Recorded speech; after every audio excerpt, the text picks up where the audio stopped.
الشيطان الرجيم Gbogbo kò mọ́sá sí wá pẹ̀lẹ́pẹ̀lẹ́ sànú Ọlọ́run. بسم الله Tó wọn kó olówó èso àtàwọn ọmọ ogun rẹ̀. La ilaha illallah. يا أيها الرسول Ọlọ́run dákun sí wá pẹ̀lẹ́pẹ̀lẹ́. بلغ ما أنزل إليك من Ẹ̀yin náà Ọlọ́run máa dá àwọn gbogbo tí a ti ń gbọ́ wá o. فإن لم Ẹ̀yin tí a bá wá bí Ọlọ́run bá gbàdúrà tí yín náà. أما Ọlọ́run yọ́nú sí yọ́nú sáwá náà. رسالته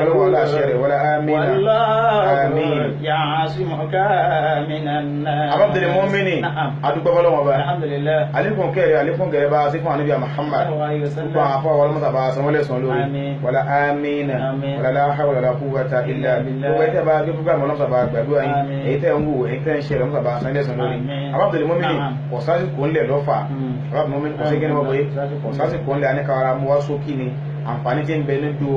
Àràfá, ọlá tí ń bẹ fúnjọ́ Àràfá alákọ̀ọ́kọ́ nù. Ẹlẹ́ẹ̀kejì náà àwọn ọ̀rọ̀ táwọn sọ fún wa àwọn ẹjọ́ Àràfá. Ẹlẹ́ẹ̀kẹta àdúrà ẹjọ́ Àràfá. Ẹlẹ́ẹ̀kẹrin ẹni tó fẹ́ gbààwẹ̀ ẹjọ́ Àràfá tó sì gbèsè tó jẹ gbèsè àwẹ̀ Ramadan náà. Kí làwọn afá sọ ń pa rẹ̀? Já bẹ̀rẹ̀ láti bí Al-Qur'ani àfá Mu'minin. أعوذ بالله من الشيطان الرجيم بسم الله الرحمن الرحيم أعوذ بالله من الشيطان الرجيم الله أكبر كبيرا لا كبير صغيرا بسم الله الرحمن الرحيم قال اليوم أكملت لكم دينكم اليوم أكملت لكم دينكم وأتممت عليكم نعمتي ورضيت لكم الإسلام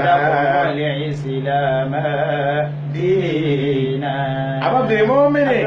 ọjọ́ Àràfá ọjọ́ àlùbáríkà púpọ̀ ni ọjọ́ Àràfá ọjọ́ tàánú Ọlọ́run máa ń sọ̀kalẹ̀ lórí àwọn ẹrù rẹ̀ ni Abdul Mu'minin ọjọ́ Àràfá ọjọ́ gbígbàdúrà ni ọjọ́ Àràfá ọjọ́ tó láti gbogbo ọjọ́ lọ ni àwọn àfa wa ni ọlá tí ń bẹ fáràfá pọ̀ púpọ̀ àmọ́ ká wí díẹ̀ fúnra wa wọ́n ní alákọ̀ọ́kọ́ nù àwọn ọlá tá a rí kanu tíra táwọn àfa àfihàn wa ti ń bẹ fáràfá wọ́n ní ẹ̀rí ọjọ́ Àràfá o innahu yawmu ikmalid-din báwọn wí àfa Mu'minin yawmu ikmalid-din òṣèwọ̀n orí ké dáadáa àwọn àfa lórí ké wọ́n ní ọjọ́ Àràfá lọ́jọ́ tó lọ́wọ́ bá pé ẹ̀sìn Islam fún wa ọjọ́ tó lọ́wọ́ bá pé ọjọ́ Àràfá lọ́ bọ́ sí àyájọ́ ọjọ́ Àràfá ni wa itimamin ni'ma àyájọ́ ọjọ́ Àràfá lọ́jọ́ tó lọ́wọ́ bá parí ìdẹ̀ra lérí ànábì Muhammad àti gbogbo àwọn àdúgbò ànábì Muhammad náà tá à ń jẹ́ mùsùlùmí lápapọ̀ àbá Mu'minin bá a ti wá wí yìí ẹ̀rí bẹ fún ta wí nínú Sahih Bukhari àti Muslim àdìsí tí ọ̀rọ̀ tí a gbọ́ látọ̀dọ̀ Umar ibn Khattabi radiyallahu anhu Umar ibn Khattabi al-khalifatu ath-thani alifa ẹlẹ́kejì fún ànábì Muhammad wọ́n ní fún wọn làbárì ó ní anna rajulan min al-yahudi ọlọ́kùnrin kan nínú àwọn Yahudawa ọlọ́wà báwọn faqala ya amiral mu'minin ó ní òun pé wa amirul mu'minin náà ó ní ha ó ní tí mo fẹ́ sọ ni pé ayatun fi kitabikum takrahunahu ó ní àyà kan bẹ nínú Al-Qur'ani yìí tẹ́ ẹ máa ń ké àbá ọmọ mi ní ọ̀gbọ́ àyà kan bẹ nínú Qur'ani yìí tẹ́ ẹ máa ń ké law alayna ma'ashara al-yahudi nazalat lattakhadhna dhalika al-yawma 'idan ó ní kó wájá sí pé àwọn Yahudi ni àyà wọn bá sọ̀kalẹ̀ fún ni àwọn ọba mú àyájọ́ ọjọ́ táyà wọn sọ̀kalẹ̀ àwọn ọba sọ di ọjọ́ ọdún ni àwọn ọmọ sọdún táwọn ọmọ ìyọ ni ọmọ ìpínlẹ̀ kan tó bí wá ní ayọ̀ àyà wọ Yahudi ayọ̀ àyà ó gan ni kàá fún mi ni wọ́n ń kàáyà sí afáàkà káfáǹkà Al-yawma àyà tó lọ sọ fún wa bí ò ní ọjọ́ òní akmaltu lakum dinakum ọmọ ní akmaltu lakum dinakum mo ti pé ẹ̀sìn mo ti pé fún yín wa atmamtu alaykum ni'mati wa atmamtu alaykum ni'mati ọlọ́run ni mo ti parí ìdẹ̀ra mi lé yín lérí ẹ̀sìn ti pé kò sáfikún má kò sáyọkú má wa raditu lakumul islam dina ọlọ́run ni mo yọ sún ìsìlámù ẹ̀sìn pọ̀ àwọn alágbègbà àwọn aláwo àwọn olówó àwọn tí ń sùn sùpá àwọn tí ń sin oòrùn àwọn tí ń sin omi wọ́n pọ̀ ọlọ́run ní ìsìlámù ọmọ yọnu sí bàbá Mu'minin mo fi ká máa gé dédé díẹ̀ ni Umaru wá fún ẹrú ọlọ́wọ̀n bá náà Yahudi náà Umaru wá fún lẹ́sì ọ̀rẹ́ tí tó àyà tó ń wínú Umaru ní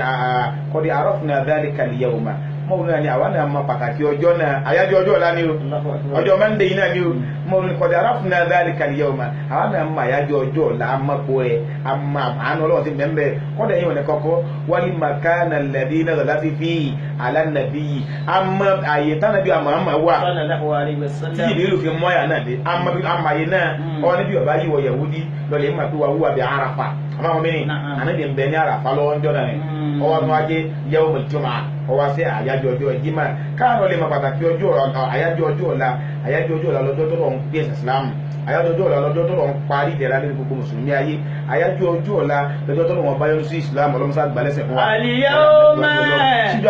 akmaltu lakum dinakum. àwọn obìnrin wọn bẹ́ẹ̀ ni wọ́n ní ọjọ́ ọ̀la àyájọ́ ọjọ́ ọ̀la yìí annahu yawmu maghfirati dhunubi ọjọ́ àràfà lọ́jọ́ tó lọ́wọ́ bá máa forí ẹ̀ṣẹ̀ jiyàn wàlẹ̀ yéé ti kì mí nà náírì ọjọ́ àyájọ́ ọjọ́ ọ̀la lọ́jọ́ tó lọ́wọ́ máa bọ́kùn ẹrùn náà ìmọ̀ abọ́kùn náà kù lọ́rùn ẹrú rẹ̀ àbáwọn mi náà gbọ́ àyájọ́ ọjọ́ ọ̀la bákan náà wọ́n ní mubahati bihari Arafat bihari Arafat ọjọ́ ọ̀la lọ́jọ́ tó lọ́wọ́ bá máa ń ṣe ìyára ìmọ̀ ṣe fáàrí ìmọ̀ fà wọn àmà ìmọ̀ ṣe wà níwájú àmàláíkà pẹ̀lú àwọn tó wà l'Arafat la ilaha illallah. wà á ti máa mú tó wọlé ìbọn ní àìmáàtì. Aisha ló gbà wálẹ̀ níbi ọ̀rọ̀ náà tó gba ní ìsìwátò dànàbí Muhammad. ayífúnra wa a ní záwọ́já tó lè má rí ìsírù ìyàwó ẹni làsírí ẹni. Aisha ló gbà wálẹ̀ lọ́dọ̀ ànàbí Muhammad ọ̀rọ̀ tá a sọ yìí ni ọ̀já wọn pè wọn lọ́mọ wa lọ́wọ́ ń bẹ́ẹ̀ sọ yìí Muslim Sayyidatu Aisha radiyallahu anha òun sọ fún wa pé ànàbí ni ma min yawmin akthara min an yu'tiqa Allahu fihi 'abdan minan nari min yawmi Arafah. ọmọbìnrin mọ́mìnì ànàbí ni kò sọ́jọ́ tọ́lọ́wọ́n bá máa bọ́kùn náà kò lọ́rùn ẹ̀rú ẹ̀ tó tọ́jọ́ àràfá. wọ́n mùsùlùmí wọ́n náà bẹ́ẹ̀ lọ́jọ́ aláyájọ́ ọjọ́ ọ̀la yìí má dákẹ́ kò tún wá tán síbẹ̀ Abdullahi ibn Umar wa wọn agbárí sí wa fún wa sallallahu alaihi wasallam ó lánàá bí sọ pé inna Allah ta'ala yubahi malaikatahu ashiyata Arafa bi ahli Arafa. Abdullahi ibn Umar radiyallahu anhu ọlọ́mọdé àbá kí àti bàbá rẹ̀ ó ní ànábì Muhammad sallam ànábì ní dájú ọlọ́wọ́n bá lè kí ọlá ọlọ́wọ́n bá máa ń ṣèyànà ìmọ̀ ṣe fáàrí wájú àmàláíkà ìmọ̀ fi àwọn tábà wà l'Arafah ìmọ̀ fi wọ́n yan gàn níwájú àmàláíkà nípa àwọn tẹ́ni má dáre o mo fẹ́ dẹ́rù mi kan àlífà àlérí yẹ́rẹ́ ẹni ká má da wọ́n máa para wọn wọ́n máa ṣèbàjẹ́ ni àwọn tẹ́ni má dáre o àwọn ni wọ́n jà sàǹsọ̀ funfun yìí wọ́n fọ ọmọlẹ̀ wọ́n fẹ́ délẹ̀ wọ́n fara lẹ̀ wọ́n wá láwọn wá sìn ìgbẹ́ ọlọ́run bá wá fi wọ́n sìn yàrá irú àyájọ́ ọjọ́ ọ̀la ni ọlọ́run ó forí jiyàn ọlọ́run ó ṣàánú yàn yọ bọ́kùn náà kó lọ́rùn àwọn ẹni tí ń ṣàdúrà tí ètí gbà ọlọ́run gbàdúrà rẹ̀ kọ́nà sàánú ọ̀la rẹ̀ bọ́lá ti wínú Kùránì nù pàdé ìdẹ̀ra ilẹ̀ wa náà yóò sẹ́mọ́ wa láà yóò sí wọ́n lọ́hùn mọ́tàmú wa ìwádà àbálẹ̀ lórílẹ̀-èdè láwa yìí àti gbogbo lẹ́yìn náà bá wà. àwọn obìnrin mọ́mìnì torí àsìkò ló yẹ máa gé pẹ́pẹ́pẹ́ àwọn obìnrin mọ́mìnì àwọn àfáàní ọ̀dà àti wá gbọ́ bọ́lá ń bẹ̀rù ọjọ́ àràfá bóòlù àwọn ẹlẹ́sìn wá jẹ́dá àwọn ẹjọ́ àràfá bóòlù ṣe jẹ́ ipò olówó ànú ìsìlámù anábìwá Muhammad sallam Qatadatu ọ̀kan náà sàábì anábì ni òun ló fún wa làbárì ó ní su'ila nabiyyu sallallahu alaihi wasallam ó ní wọ́n bí anábìwá Muhammad sallallahu alaihi wasallam an sawmi yawmi Arafa pé bóò ni àwẹ̀ ọjọ́ àràfá ṣe jẹ́ anabi wa dáhùn sallallahu alaihi wasallam anabi ni ẹ̀rí àwẹ̀ ọjọ́ àràfá o yukaffiru sanata al-madiya wa sanata al-qabila o sì yorùbá anabi àbáyé anabi ni àwẹ̀ ọjọ́ àràfá o yukaffiru sanata al-madiya ọlọ́wọ́n máa fi pa àwẹ̀ ọdún tó lọ yóò fi parẹ́ ni wa sanata al-qabila àwẹ̀ yóò fi pa ọdún tó àwẹ̀ ọdún tó àràfá ọlọ́wọ́n fi pa ẹ̀ṣẹ̀ ọdún tó lọ yóò fi parẹ́ wa sanata al-qabila ọlọ́wọ́n máa fi àwẹ̀ àràfá ọjọ́ àràfá yìí máa fi pa ẹ̀ṣẹ̀ ọdún tó tún tẹ̀lé lápẹjú ìwà fáwọn mẹ́rin ẹ̀ṣẹ̀ tí yẹn bá ń ṣẹ̀ lọ́dún tá a wà yìí tánù lọ́wọ́ yìí bí yẹn bá gbọ̀wẹ̀ láyé ọjọ́ ọ̀la ọlọ́run ó pa ààrẹ fún torí pọ́ gbọ̀wẹ̀ ọjọ́ àràfá ọdún táwọn wá kó sí ọlọ́run tó ń pa àwọn náà rẹ lẹ́ṣẹ̀ tí yẹn ọba máa ṣẹ̀ lẹ́ṣẹ̀ tí ọba lẹ́bọ nú àbáwọn mẹ́rin lẹ́ṣẹ̀ tí ọba ti tóbi púpọ̀ láwọn ẹ̀ṣẹ̀ wù ọlọ́run ó pa ààrẹ fún ọ lára tí bẹ́ẹ̀ nù àbáwọn mẹ́rin àwẹ̀ yìí lọ́lá púpọ̀ ọ̀dà púpọ̀ kí yẹn gbà àbáwọn mẹ́rin bí yẹn bá fẹ́ wá gbà àwọn afáàlà fẹ́ bẹ́ẹ̀ fẹ́ni tí ò lọ hajj ní kó gbàwẹ̀ ẹni tí ò sí lára àfa ní kó gbàwẹ̀ báyìí bá ń bẹ lára àfa ànábì kì í gbàwẹ̀ àti rẹ́ẹ̀rí fún bá a ti fẹ́ kó rí nu bá àfa àti rí nu àbábẹ̀rẹ̀ mọ́mìnì àti rẹ́ẹ̀rí àwẹ̀ àti rọ́lá tí ń bẹ fún ọjọ́ àràfá àdúrà wo láàmú wa sí ń jọ àràfá anabi wa Muhammad sallallahu alaihi kú lágbo anabi láyéláyé sallallahu alaihi wasallam anabi sọ fún wa pé khairu du'a'i du'a'u yawmi Arafa anabi ní àdúrà tó lórí jù ní gbogbo àdúrà tá a lè máa ṣe láyé òun làdúrà jọ àràfá o anabi tó wá dákẹ́ o anabi ní wa khairu ma qultu ana wan nabiyyuna min qabli anabi ni àdúrà àjọ àràfáta wí òun làdúrà tó lóore jù nínú àdúrà tí mi anabi máa ṣe aláwọn anabi tó ti wá síwájú mi Musa Isa Yusufu Iliyasu Ibrahim gbogbo wọn lápapọ̀ àdúrà tá máa ṣe tó lóore jù òun làdúrà àjọ àràfá ìwọ náà ìwọ bàbá ìwọ ìyá ẹ tara ṣàṣà ẹjẹ àtọjọ ṣàdúrà yìí àdúrà yìí ọ̀tọ̀ fún àti bẹ̀rẹ̀ àràfá kí wọ́n ṣe ẹni tí ò sí láràfá àbúrò máa ṣe kí wọ́n làdúrà náà fún àmúmínì òun ni gbólóhùn la ilaha illallah wahdahu la sharika lahu lahul mulku wa lahul hamdu wa huwa ala kulli shay'in. àdúrà náà dákùnmọ́dé ó fún ọrùn gbogbo àwọn tó bá ní fámìlì pé wọ́n sákìyèsí ẹjọ́ àkáwọn náà ṣe é káwọn náà jálùbáríkà rẹ̀ kọ́lọ̀ jálùbáríkà ọjọ́ ọ̀la ọlọ́njọ́ san gbogbo wa àwọn afọwọ́lá fẹ́ fún mùsùlùmí tó jẹ́ mùsùlùmí òdodo ní àyájọ́ ọjọ́ ọ̀la yìí ká máa dáwọ́kọ lọ́hùn lọ́pọ̀lọpọ̀ ọgbà máa pọ́wọ́kọ lọ́hùn tí èso kò èso máa kókọ lọ́hùn bákan náà ká kún fàdúrà kálukọ́ tọrọ tó bá fẹ́ kọ́lọ̀ kó balẹ̀ àbalẹ̀ ní gbogbo àyíká ìtabáwà bákan náà ká tọrọ sìgìfárì kọ́lọ̀ kó foríjì wà bẹ́ẹ̀ bọ́lọ̀ bá ti foríjì yàn yorùsí lè sàmà àlékún mẹ̀jìrárá wọ́n yọ̀ mọ̀lídìkún bí àmúwálé wà bànínà wọ́n yẹ̀ jẹ́ àlàkùn jannatin wọ́n yẹ̀ jẹ́ àlàkùn àníhàrà gbogbo ntọ́ ń wá tọ́ọ̀rì òtò ẹ̀sẹ̀ lọ́pọ̀ látọ̀lá lọ wọ́n náà túbà kọ́lọ̀ kó foríjì ọ̀ rábìlì mọ́mìnì bàbá wa ṣàdúrà má gbàgbé àwọn ọmọ ìyá rẹ̀ má gbàgbé àwọn òbí rẹ̀ má gbàgbé àwọn ọ̀gá rẹ̀ má gbàgbé àwọn àfáà rẹ̀ má gbàgbé àwọn alálàájì má gbàgbé àwọn alálàájá má gbàgbé gbogbo àwọn òkú mùsùlùmí má gbàgbé gbogbo àwọn aláìsàn má gbàgbé gbogbo àwọn tó wà lọ́wọ́lọ́wọ́ má gbàgbé gbogbo àwọn tó wà lẹ́wọ̀n tó gbà gbogbo mùsùlùmí tó yẹ pé inú tiẹ̀ ló dùn ẹ̀fà àdúrà láti wọn kọ́lọ̀ kọ́ sàmì gbogbo àwa náà ọbàbìnrin mọ́mìnà lọ́mọṣẹ́ àgbàdo àti wa náà wẹ́rẹ́wẹ́rẹ́ làwọn yìí ọlọ́run jó wúlò fún yín jó wúlò fáwa náà ọlọ́run kò sí tó tóbi tó ọlọ́run kò sí tó tóbi tó.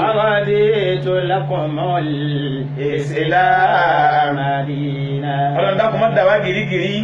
ọlọ́run dákun má dà wá gírígírí ipa owó ọ̀kadà mu àtẹ̀yẹ́tẹ̀ bu àtàwọn ọlọ́run má dààmú wa ẹ̀sẹ̀ amínà jama ẹ̀jáde amínà alábìlẹ̀ mọ́mìnì àti wá gbọ́ pàmò àgbàwẹ̀ àti gbọ́ pọ́jọ́ ọ̀la àyájọ́ ọjọ́ ọ̀la ọjọ́ tó lọ́la ni àti gbọ́dọ̀ àtàmà ṣe fún mọ́mìnì ẹni tó wá jẹ gbèsè àwẹ̀ Ramadan tàwí ńkọ́ tó jẹ gbèsè àwẹ̀ Ramadan tí ètí ìsán tàwí àwọn àfáà sọ̀rọ̀ tó pọ̀ ń pa rẹ̀ àwọn àkànní kò gbúdọ̀ gbà pé kọ́kọ́ san gbèsè àwẹ̀ rẹ̀ náà àwọn àkàn ló lè gbà pé kò sí kankan àwọn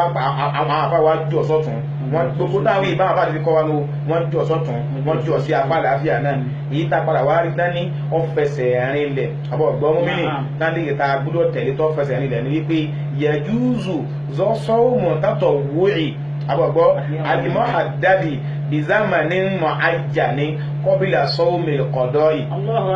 wọ́n lẹ́ni bá jẹ gbèsè àwẹ̀ Ramadana táwọn àwẹ̀ tá a máa ń gbà láti fi rójú rí Ọlọ́run bí àwẹ̀ sítà ṣàwárì bí àwẹ̀ ọjọ́ àràfá bí àwẹ̀ aṣúra àti tásọ tá a máa ń gbà ní àwọn àwẹ̀ tó jáde pọ́ lọ́jọ́ òṣèun àwọn àwẹ̀ tó lọ́jọ́ àwẹ̀ tó nígbà wọn la lè gbà á síwájú ká tó máa gba àwọn àwẹ̀ tó jẹ́ gbèsè tọrùn wa bí Ramadana àwọn ọmọ mi ni wọn ní tó fà ní pé lè ànáwó ìdá fàtàwà kìtù fàtàtàwà bù wọn nítorí pé irú àwẹ̀ ọ̀la tágbà yìí tó jẹ́ àwẹ̀ àràfá yìí àbí àwẹ̀ sàṣàwálì tó bá ti ní ọjẹ́ gbèsè àwẹ̀ Ramadana náà oníjọ gbà bóòlù abá ti bọ́ fàtàtàwà bọ̀ ẹ̀sán ládàá yẹn náà bọ́nu wọ́n ìsìlámù lọ́rọ̀ ojú kò lé púpọ̀ akmaltu lakum dinakum ara Ramadana ọjọ́ sì tún kúnlẹ̀ wọ́rọ̀ dí tó lákọ̀ọ́mọ́ ìsìláàmàdì alábìnrin mọ́mìnì máa bá àdáwì wallahi ìmọ̀dé fi hàn án tíra nu ẹni bẹ́ẹ̀ jẹ gbèsè Ramadana tí ètí ìsán tọ́lọ́ wa ní